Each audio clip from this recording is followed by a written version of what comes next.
For virtually my whole life, I've been involved in the sport of playing basketball. Competition was my whole life. I used to eat, sleep, drink, dream basketball. And as I've grown and developed in my own life, my playing career has come to an end. However, the culture of the game is still very present in my life. And instead of being involved in the sport of playing basketball, I am involved in the sport of coaching basketball. I still eat, I still drink, I still dream of basketball. The only difference, instead of having a jersey on my back, I have a clipboard in my hands. As an athlete, you would bounce from team to team and have a different coach on every one of those teams. And as often as I did that in my career, I could literally name every coach that I had because they will forever have a lasting impression on me, either for the good or the bad. In the world of athletics, there's so much emphasis on winning, and that's just regardless of the sport that you play. And I do not believe that this is a bad thing. However, as I've become a coach myself, I've quickly come to realize something. As coaches, and as we mentor the youth of our society, the emphasis need not only be on winning, the emphasis needs to be on teaching them how to be winners. I strongly believe that by implementing that philosophy, it will help turn and help our youth transfer that ability into every aspect of their life. This is where the coaching position becomes incredibly important, which is what I'm going to talk to you about today. In my many years of playing the game, I had multiple coaches. Some coaches that were very positive, some coaches that were extremely intense in the way they taught things, and some coaches that said very few things. Though I think they all had one thing in common. They all had a passion for the game, and they had passion of sharing that knowledge with us as players, and they dedicated all of their time to help us improve. And as a player at the time, that was probably something that I took for granted.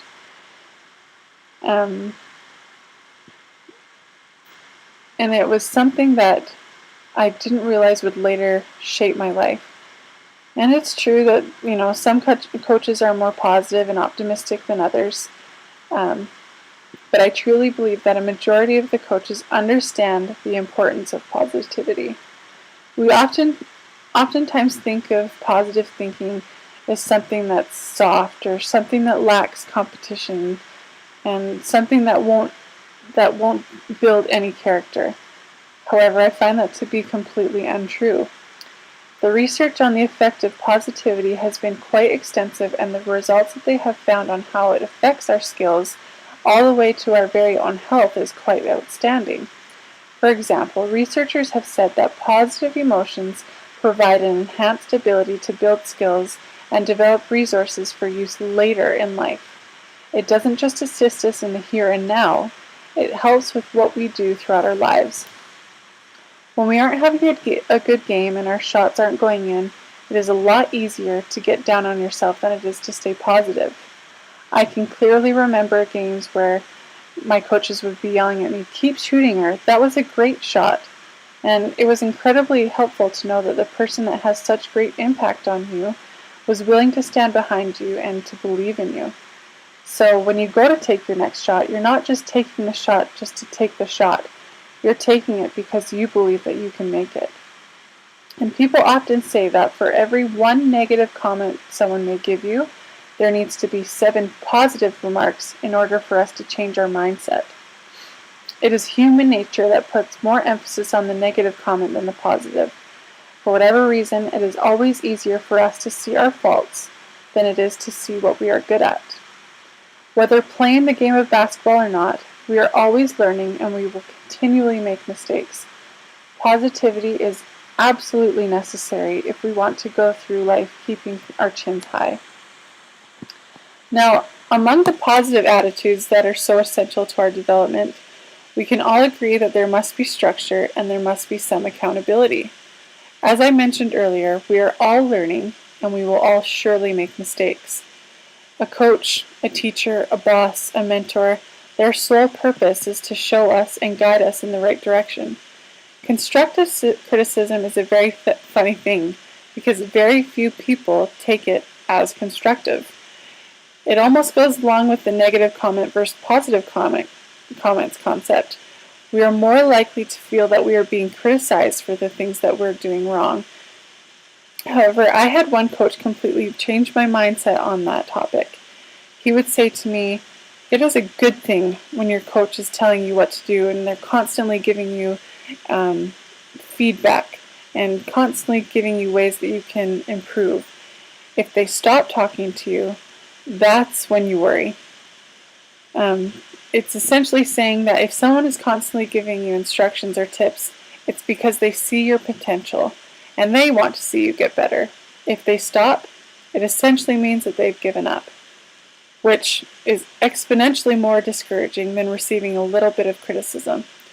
Although it is a coach's job to ensure that they deliver criticism in the most helpful and delicate way possible, it is a player's responsibility to filter out how something is being said and listen to what is being said.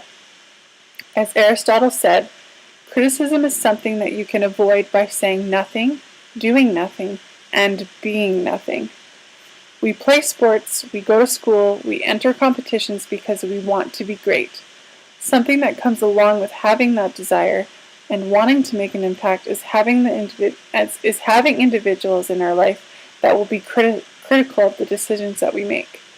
But like I said, it is listening to what is being said and filtering out that negativity in the form that it is said. So, as important as it is that we surround ourselves by positive individuals, we need to also recognize the importance of having mentors that want to see us get better and will hold us accountable. The head coach of the UCLA football team, Henry Russell, once said, "Winning isn't everything, it's the only thing." As much as I find that demeanor and the spirit of competition inspiring, I cannot say that I completely agree with it.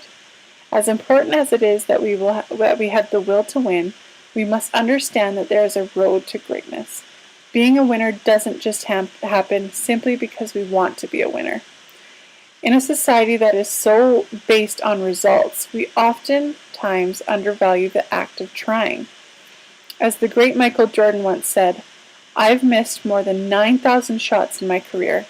I've almost lost 300 games. 26 times I've been trusted to take the game-winning shot and missed. I have failed over and over again in my life, and that is why I succeed."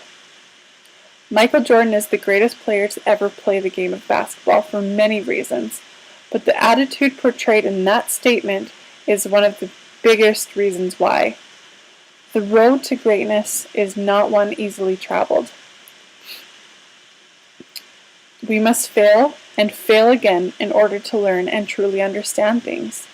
Winning and persistence go hand in hand, and I can guarantee that any great athlete, any great student, any great politician, and so on is great because they have had to overcome great deals of adversity. Additionally, I can also guarantee that those individuals had mentors and coaches that helped them along the way and believed in them. In reality, coaches can only help us learn how to win. They can teach us tricks of the trade, secret plays, and essentially give us all the knowledge in the world, but becoming a winner truly lies on the shoulders of the individual.